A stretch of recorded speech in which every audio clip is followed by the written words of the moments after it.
안녕하세요. 건강 스페셜 MC를 맡고 있는 치과 전문의 김석곤입니다.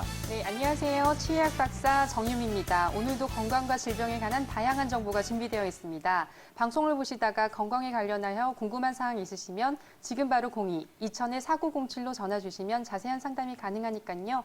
여러분들의 많은 참여 오늘도 부탁드립니다. 네, 그럼 오늘 이야기 나눠볼 주제 화면으로 먼저 만나보시죠. 눈꺼풀이 눈동자를 가릴 정도로 젖어 일상생활에 지장을 주는 증상, 바로 안검하수라고 하죠. 경증부터 중증 안검하수까지 눈꺼풀에 힘을 실어주기 위한 안검하수 시술은 어떻게 이뤄질까요? 인체의 피부는 늘 외부 자극으로부터 노출되어 있기 때문에 우리는 살면서 크고 작은 상처를 입기 마련입니다. 피부가 찢어져 생긴 열상과 불이나 열에 화상을 입었다면 어떤 방법으로 합병증과 흉터를 최소화할 수 있을지 잠시 후에 알아보고요. 자, 성인뿐 아니라 소아, 유아의 구강까지 괴롭히는 균이 있습니다. 바로 충치인데요. 만약 유치의 충치가 심하다면 과연 영구치에도 영향을 미칠까요? 또한 자녀의 치아가 삐뚤삐뚤 어긋나 있거나 정상적으로 맹출하지 않을 경우 소아 교정 치료는 언제, 어떻게 시작하는 게 좋을지, 충치부터 교정까지 소아 치과 치료에 대한 궁금증, 오늘 건강 스페셜에서 모두 해소해 보시죠.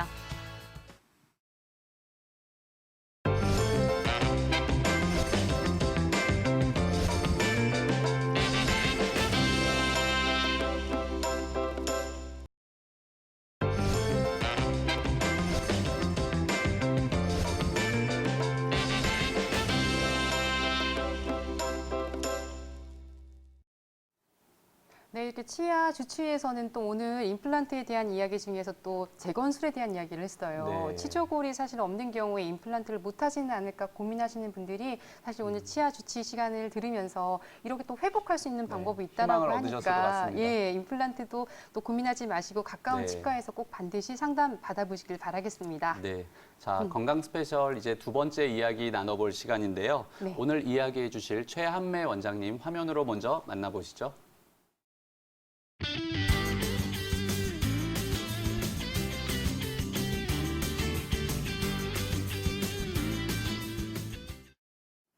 네, 스튜디오에 원장님 나오셨는데요. 인사 나눠볼까요? 원장님 안녕하세요. 안녕하세요.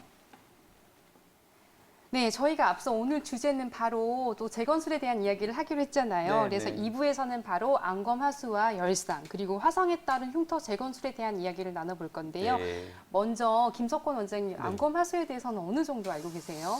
저는 사실 안검하수가 좀 생소한 단어긴 한데요. 네. 일단 안자가 들어가니까 눈에 관련된 거고 네. 뭔가 제가 눈이 좀 작지 않습니까? 근데 눈이 뭔가 좀 작은 거랑 관련이 된 것 같은데 예. 그래서 그래서 쌍꺼풀 수술이 아닐까라고 생각하는데 그렇죠. 보통 그렇게도 네. 생각을 하죠. 네. 그래서 오늘은 사실 이 안검하수에 대해서 이게 예. 도대체 어떤 것이고 네. 기본적인 일반적인 쌍꺼풀 수술과는 음. 어떻게 차이가 있는지 오늘 좀 알아보도록 하겠습니다. 네. 원장님, 안검하수라는 게 도대체 정확히 어떤 질환인가요? 네, 흔히 졸린 눈이라고 합니다. 그래서 간혹 연예인들이 이제 수술을 받고 왔을 때 이게 안검하 수술인지 또는 미용 목적을 위한 쌍꺼풀 수술인지를 이제 네. 논란이 되는 경우들이 있는데요. 다음 그렇죠. 사진과 함께 보시겠습니다. 네. 이렇게 선천적 또는 후천적인 원인에 의해서 윗 눈꺼풀을 들어올리는 힘이 약할 경우를 이제 저희는 안검하수라고 일반적으로 부르고 있고요. 네. 원인적으로 선천적으로 신경과 근육의 힘이 약한 경우, 그리고 후천적으로는 이제 기계적으로 이제 근막이 건판에서 떨어져서 눈뜬 힘이 약해진 경우 등등이 원인이 되겠습니다. 네, 그러면 이제 또 50% 정도가 2명 중에 1명이 안검하수가 네. 있을 수 있다라고 했는데 예. 실제로 이렇게 눈이 잘 안 떠지는 현상이 있다라고 하면 전부 다 혹시 안검하수라고 볼 수 있나요? 그렇게 보기엔 조금 어려울 수가 네. 있는데요. 네. 보통은 이제 저희가 눈썹이 떨어진 경우는 눈썹 하수라고 부릅니다. 아. 그리고 네. 상안검에 피부가 좀 많이 이완돼서 많이 늘어진 경우는 이제 안검 이완증이라고 부르고요. 이 두 가지 경우는 각각에 맞는 수술을 해야 교정이 가능합니다. 예. 그리고 안검하수 같은 경우는 눈꺼풀을 뜨는 힘 자체가 약해진 경우이기 때문에 마찬가지로 쌍꺼풀 수술을 하게 되면 오히려 더 너무 높은 쌍꺼풀이 되면서 부자연스러운 결과가 나올 수 있기 때문에 네. 그에 맞는 적절한 수술을 선택해야 예. 됩니다. 네, 원장님 그렇다면 이 안검하수라는 것이 네. 왜 생겼는지 그 원인에 따라서 혹시 이렇게 분류를 해볼 수도 있을까요? 네, 가능합니다. 안검하수의 제일 큰 원인 중에 하나는 선천성과 후천성 나눠질 수가 있습니다. 선천성 같은 경우는 결국에는 신경이나 근육이 들어올린 힘이 약해지기 때문에 발생하는 거라 보시면 되겠고요. 후천성 같은 경우는 임신 같은 걸 한 다음에 나타날 수 있는 근막성이 있을 수 있겠고요. 그리고 중증 근무력증이나 또는 갑상선 질환 등의 전신적인 질환으로 인한 것, 그리고는 수술 같은 이제 기계적인 외상에 의해 생길 수 있는 이제 기계적인 이제 안검하수 등이 있겠습니다. 네.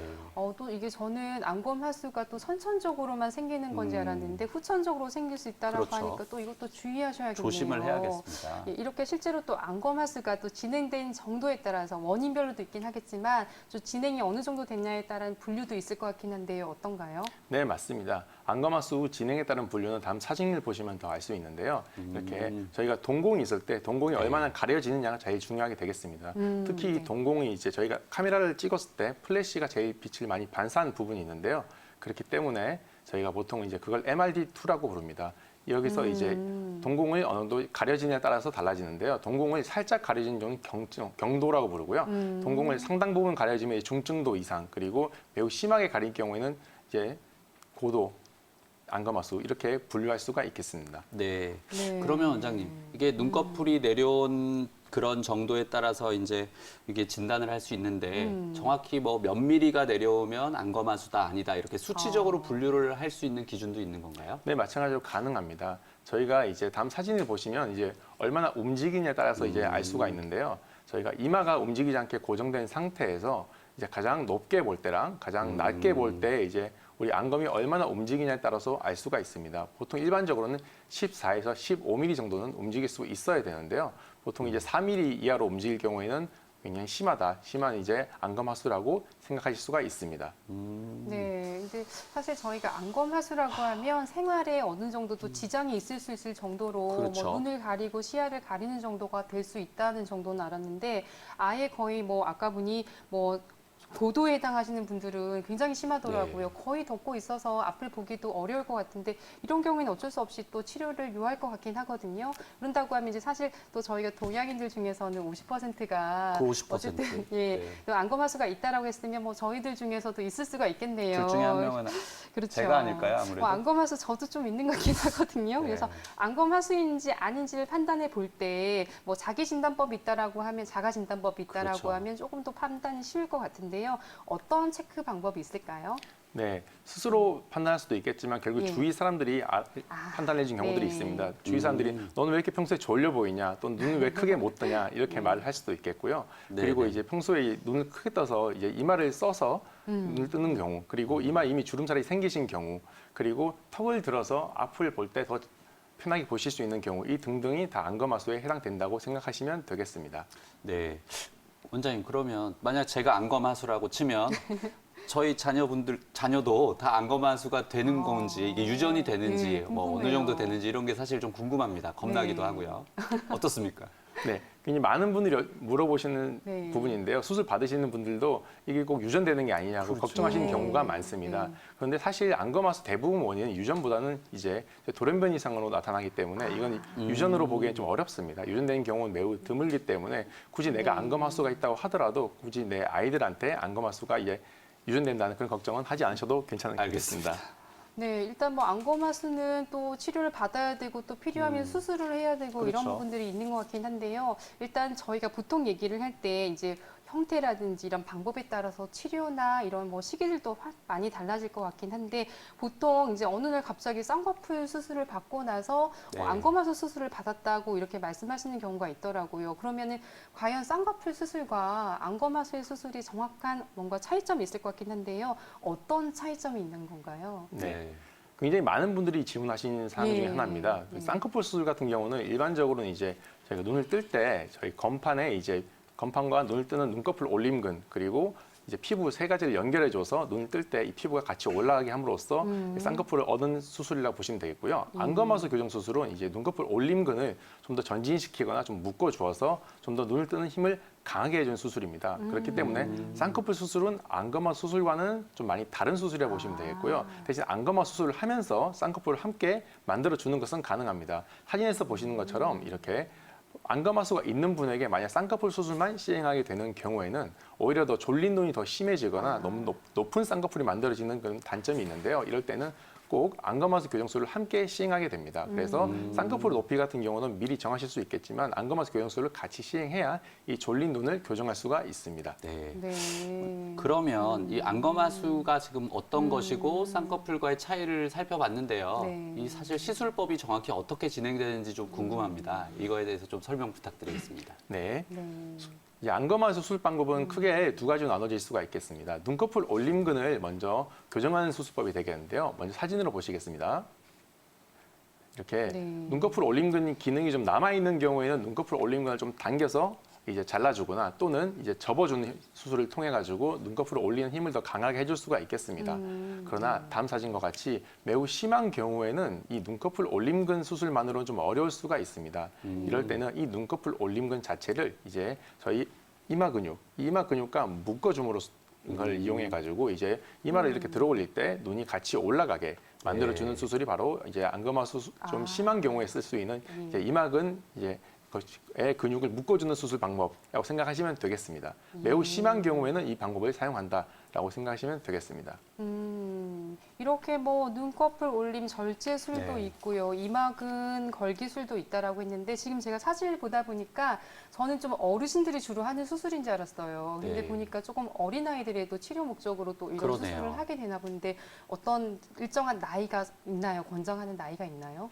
예, 보통 선천성 같은 경우는 일단 네. 3세까지는 저절로 나아질 수 있는 보존적 치료 시행해 보는 경우들이 있습니다. 하지만 매우 심하거나 이게 시력 네. 발달에 방해가 될 것 같은 경우에는 미리 수술을 하기도 합니다. 그렇기 때문에 시기 같은 경우는 선천성 같은 경우는 최대한 빨리 하는 경우가 많다고 생각하시면 되겠습니다. 어릴 때 일단 좀 찾아가 봐야 되겠군요. 네, 맞습니다. 네, 이렇게 이제 원장님께서 말씀하실 때 안검하수 수술은 반드시 네, 나이가 정해져 있는 건 아니기 때문에 네. 전문의와 반드시 상담해서 상담을 치료 해야 시기를 되겠죠. 결정하는 것이 중요하다라고 합니다. 근데 또 수술을 준비하고 있는 분들은 아무래도 이런 부분을 생각하게 될 거예요. 안검하수 수술을 하게 되면 좀 한 번 하고 싶단 말이에요. 당연히. 근데 이제 한 번 하면 평생 가는 건지 아니면 혹시 또 맞습니다. 재발해서 또 수술을 해야 할 수도 있지 않나 이런 것들 많이 걱정할 것 같은데요. 원장님 어떤가요? 한 번에 치료가 끝나는 건가요? 네, 모든 의사들은 한 번의 수술로 다 끝나기를 원합니다. 네. 그렇기 그렇죠. 때문에 저희들도 최대한 대칭을 맞추기 위해서 네. 수술 중에 계속 앉았다 누웠다를 반복하면서 저희가 좌우 대칭을 맞출 수밖에 없습니다. 하지만 이게 매우 심한 경우라든지 또는 수술 후 붓기 또는 치료 과정에 있어서는 아무래도 비대칭이 발생할 수 있는 경우가 있습니다. 그렇기 네. 때문에 안검하 수술에서 대부분 재수술을 하는 경우에는 너무 과교정이 됐다든지 너무 치켰던 눈이 돼서 재수술을 하거나 또는 저교정이 돼서 아무래도 좀 더 아쉽다, 높이가 아쉽다고 해서 할 수도 있고요. 그리고 좌우의 비대칭 이렇게 발생한 경우에도 재수술을 할 수는 있습니다. 그런데 대부분 경우에서 안검하수 교정 수술의 효과는 거의 영구적이라고 생각하시면 되겠습니다. 네, 네. 저도 갑자기 수술이 왠지 받아보고 싶은 마음이 드네요. 근데 네. 환자분들이 이렇게 수술을 하고 좋은 결과를 오랫동안 유지하기 위해서는 사실 유의해야 될 점이 좀 있을 것 같아요. 이렇게 환자분들이 주의하거나 유의해야 될 점들은 뭐가 있을까요? 수술 후에. 네, 수술 후에 가장 유의하셔야 될 점은 일단 안검하수 교정 수술은 결국에는 눈을 강하게 뜨게 하는 수술입니다. 그렇기 때문에 일단은 밤에 잘 때 눈이 잘 안 감기는 경우가 있습니다. 보통 한 달에 2달 정도 뒤면 많이 좋아지시는데요. 그동안 특히 안구 건조증이 있으시던 분들은 그게 더 악화되는 경우가 있습니다. 그래서 눈이 건조해지지 않도록 인공 눈물 또는 안연고 등을 이용하셔서 충분히 이제 건조하지 않도록 주의하셔야 됩니다. 그리고 완전히 고정이 될 때까지는 최소 한 달이 필요합니다. 그렇기 때문에 눈을 비비거나 하시는 건 절대 하시면 안 되고요. 네. 그리고 눈을 꽉 감는 이런 행동 같은 경우는 최소 3개월 이상은 주의하셔야 됩니다. 이렇게 치료 목적으로 치료를 한다 하더라도 어쨌든 한 달에 3개월 정도는 좀 조의를 조심. 해야 하다 보니까 네. 아무래도 치료하시고 나서는 좀 주의사항이 많네요. 근데 뭐 사실 우리가 이게 치료 목적으로 되는 거다 보니까 그렇죠. 혹시 안검하수도 건강보험이 적용되지 않을까 사실 저는 이렇게 생각하는데 어떤가요, 원장님? 그러게요. 네, 많은 분들이 물어보시는 것 중에 하나입니다. 네. 나는 안검하수가 있다고 하는데 왜 이게 의료보험이 되지 않느냐. 저희들이 말씀드린 선천성 같은 경우는 의료보험 적용이 당연히 가능합니다. 그런데 후천성 같은 경우에는 저희가 아까 말씀드린 분류 중에서 경도는 잘 되지 않고요. 중증도 이상의 심한 안검하수가 있거나 특히 정면 주시 시 동공이 충분히 가려지는 경우 그럴 때만 이 일부분의 간 수술이 이제 의료보험 적용이 가능하게 되겠습니다. 네. 그리고 이제 안검하수고 보험 같은 경우는 이제 재수술 같은 경우는 해당이 되지 않기 때문에 아. 그거에 있어서는 특별히 이제 주의하셔야 될 것 같습니다. 네. 네. 지금까지 안검하수에 대해서 살펴봤는데요. 네. 이제 두 번째 건강 키워드를 한번 알아봐야 네. 될 때가 된 것 같습니다. 예. 정 박사님께서는 혹시 어디 다치거나 넘어져서 상처 네. 난 적이 있으세요? 그렇죠. 예. 제가 같이 계시던 원장님이 버스 타다가 넘어지셔가지고 턱에 깊은 상처가 생기셔가지고 오. 응급실에 간 적이 있는데 예쁜 예. 얼굴에 상처가 나니까 여자분들은 굉장히 고민이 많으시잖아요. 그렇죠. 사실 얼굴뿐만 아니라 몸에 나는 상처도 굉장히 또 이런 부분은 고민이 네. 될 수가 있긴 하거든요. 그럼요. 뭐 이런 경우라고 하면 아무래도 또 치료가 반드시 필요한 부분이 되겠죠.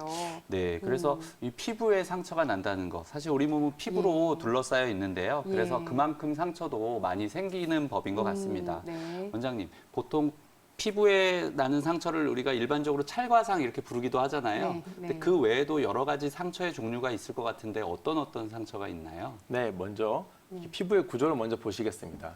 피부의 네. 구조는 각질층, 표피층, 진피층, 그리고 진피 부속기, 그 아래 이제 지방이나 근육 등으로 이제 층층이 이루어진 구조물이 되겠습니다. 근데 이 구조물에 외상이 가해지면 상처가 발생하게 됩니다. 다음 사진 보시겠습니다. 먼저 세게 부딪혀 생기는 타박상이 있을 수 있겠고요. 긁혀 생기는 찰과상 등이 있을 수가 있습니다. 그리고 다음 사진을 보시면 이제 외력으로 인해서 찢어지게 되는 열상이 있을 수가 있게 되겠고요. 그리고 날카로운 물체에 찔려 생기는 자상 등의 상처가 있을 수 있습니다. 네. 네, 이렇게 피부 상처 종류도 굉장히 여러 가지가 있긴 한데 우리가 보통 그렇죠. 찢어지는 경우에 열상이라고 한다라고 말씀하셨잖아요. 근데 심한 열상은 출혈도 문제가 되긴 하지만 이제 응급 처치와 치료가 굉장히 중요한 상처이긴 하단 말이에요. 그래서 병원에서는 이런 경우에 뭐 꼬매거나 하는 경우가 있는데 이 상처의 깊이나 정도에 따라서 봉합하는 방법이 좀 달라질 수가 있는 건가요? 네, 맞습니다. 상처의 크기와 깊이, 그리고 위치, 그리고 어떤 상처이냐에 따라서 치료 방법은 매우 달라지게 됩니다. 가장 기본적인 저희 원칙은 죽은 조직은 제거하고 그리고 남은 조직은 층층이 봉합하는 것이 원칙입니다. 근육, 근막, 그리고 피하 조직, 피부 순서대로 봉합을 하게 되겠습니다. 다음 사진에서 보는 것처럼 일반적으로 저희가 많이 사용하는 재료는 실이 되겠습니다. 대부분의 상처에서는 이 실로 봉합이 충분히 가능하게 되겠습니다. 그런데 네. 이제 두피 같은 부분 또는 이제 몸 같은 부분에서는 스테이플 같은 것도 충분히 사용이 가능한데요. 그리고 이제 테이프 같은 경우는 간혹 여쭤보시는 분들이 있습니다. 우리 애기 다쳤는데 봉합하고 싶진 않다. 이 테이프 정도 되지 않을까 여쭤보시는 분들이 있는데요. 이게 벌어지지 않는 상처에 있어서는 사용이 가능하긴 합니다만은 이게 잡아주는 힘이 굉장히 약합니다. 그렇기 때문에 이제 테이프 같은 경우는 피하 봉합을 하고 해야 돼서 꼭 병원에 내원하신 다음에 이제 사용 여부를 결정하시는 것이 좋습니다. 네. 제가 아까 말씀드렸던 그 주변의 원장님은 사실 찢어지는 게 이제 그 흉터가 남을까봐 엄청 고민이셨거든요. 예. 그래서 사실은 그 봉합술에 관심이 많은 것 같습니다, 사람들이. 예, 맞아요. 이렇게 열상으로 병원을 찾는 분들 중에서 주로 어떤 부위가 많이 찢어져서 오는 경우가 많나요? 네. 응급실에 가장 많이 오시는 원인 중에 하나가 이 열상이 되겠습니다. 네. 가장 잘 다치는 부위는 아무래도 저희 손이나 발처럼 이제 만지는 부분, 튀어나온 부분이 되겠고요. 특히 이제 두경부에 있어서는 가장 많이 다치는 부분은 아무래도 두피나 튀어나온 T존이라고 하는 이 눈썹뼈 주위, 그리고 코, 턱같이 이렇게 튀어나온 부분들이 아무래도 손상을 많이 받는 부위라고 볼 수 있겠습니다. 네, 이렇게 뭐 얼굴이라든지 목에 또 노출되는 부분에 생기는 상처에 대해서는 또 흉터 걱정을 진짜 많이 하실 네, 것 같긴 한데요. 그렇죠. 물론 뭐 최한민 원장님처럼 또 경험 많으신 분한테 가게 되면 흉터 걱정을 좀 안 하고 할 수도 있을 것 같긴 한데 요즘은 또 어쨌든 기술이 좋아지긴 했잖아요. 그래서 이 흉터가 좀 줄어들긴 하나요? 어떤가요? 네. 사실 과거에 비해서 네. 봉합술 자체가 특별하게 변하거나 뭐 특별한 재료가 있어서 흉터가 적게 남지는 않습니다. 다만 이제 아무리 기술이 발달하면서 의사들도 최대한 봉합에 대해서 더 관심이 많이 늘었고 흉터가 최소한으로 생기기 위해서 여러 가지 방법들을 사용하고 있습니다. 특히 이제 최대한 빠른 시간 봉합이 중요한데요. 일반적으로는 다치고 24시간 이내로 봉합을 하시는 게 가장 중요하게 되겠습니다. 네. 그렇게 하면 24시간 내가 중요하다라고 하니까 다치고 나선 좀 망설이지 말고 네. 전문의를 찾아서 이렇게 또 치료를 받는 것이 중요하겠네요. 상처에도 골든 타임이 있는 네, 것 같습니다. 그렇습니다. 네. 그 피부에 흉터 하면 또 떠오르는 것이 사실 화상이라는 부분도 네, 있는데요. 맞아요. 우리가 살다 보면 또 한 번씩은 화상을 입게 되잖아요. 네. 근데 이런 TV에서도 뭐 심한 화상을 입으신 분들의 치료 과정을 보면 사실 엄청 아프게 네. 느껴지는 게 저희한테까지 전해지는데 보통 뭐 1도 화상, 2도 화상, 3도 화상 이렇게 분류도 하고 네. 우리가 흔히들 알고 있는데 정확히 이 화상은 어떤 부분을 말씀하시는 건지 좀 알려주십시오. 네, 일반적으로 화상의 분류는 다음 사진을 보면서 말씀을 드리겠습니다. 화상은 이제 손상된 깊이에 따라서 분류를 하게 됩니다.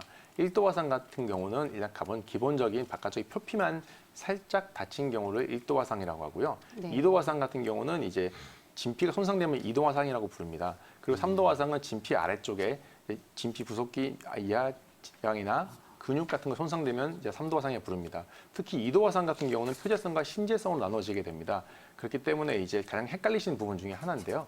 보통 물집이 생기면 2도 화상이라고 생각하시면 됩니다. 그리고 다친 다음에 많이 아프면 대부분 표재성 화상이 많고요. 대부분 2주 이내로 회복되는 보통 경과를 보입니다. 다만 신재성 같은 경우에는 이제 바닥을 눌러도 색깔이 이제 일반적으로는 눌렀을 때 빨간색이 다시 흰색이 됐다가 돌아오는 그런 과정이 필요한데 신재성 같은 경우는 눌러도 색깔 변화가 없습니다. 네. 그리고 통각이 거의 소실되었기 때문에 오히려 만졌을 때 아픈 감각이 덜합니다.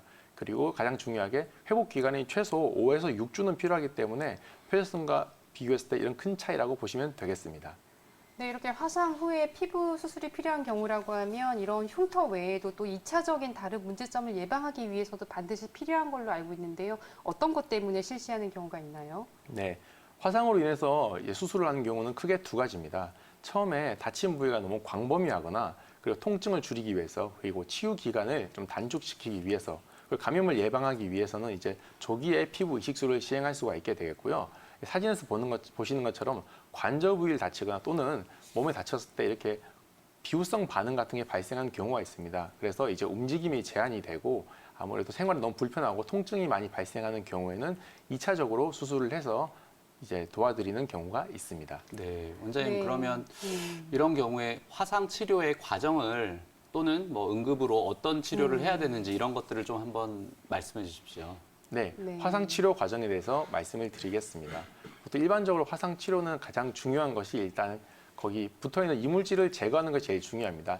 일단은 옷 위에 다쳤거나 하는 경우에는 이제 아무래도 옷을 벗겨내야 되는데요. 무리하게 벗겨내시다가 피부가 손상될 수 있기 때문에 물로 씻어내면서 살살 벗겨내시는 것이 가장 중요하게 되겠습니다. 그리고 냉각 과정인데요. 결국에 세척과 냉각 과정은 거의 비슷하다고 보시면 됩니다. 다만 저희가 가장 많이 오해할 수 있는 부분은 냉각할 때 얼음물을 대거나 직접 얼음을 대서 빨리 식히면 좋다라고 생각하시는 게 가장 안 좋고요. 수돗물 정도의 온도면 충분합니다. 그래서 수돗물에 10에서 20분 정도를 세척해 주시는 것이 가장 좋습니다. 그리고 이제 감염 예방을 위해서 항생제 등을 쓸 수가 있는데요. 이런 경우에는 이제 색깔이 들어간 항생제 용은 좋지는 않습니다. 병원에 가시기 전에 색깔이 있는 거를 발라버리면 병원에서 또 그걸 다 씻어내고 진단해야 되기 때문에 가급적이면 색깔이 없는 걸 바르시고 병원으로 빨리 내원하시는 것이 가장 좋습니다. 네, 오늘 건강 스페셜에서는 안검 하수와 그리고 화상 열상 치료에 대한 이야기를 나눠봤습니다. 저희가 오늘 준비한 소식은 바로 여기까지입니다. 저희는 다음 이 시간 더 알찬 건강 주제로 찾아뵙겠습니다. 시청해 주신 여러분 감사합니다.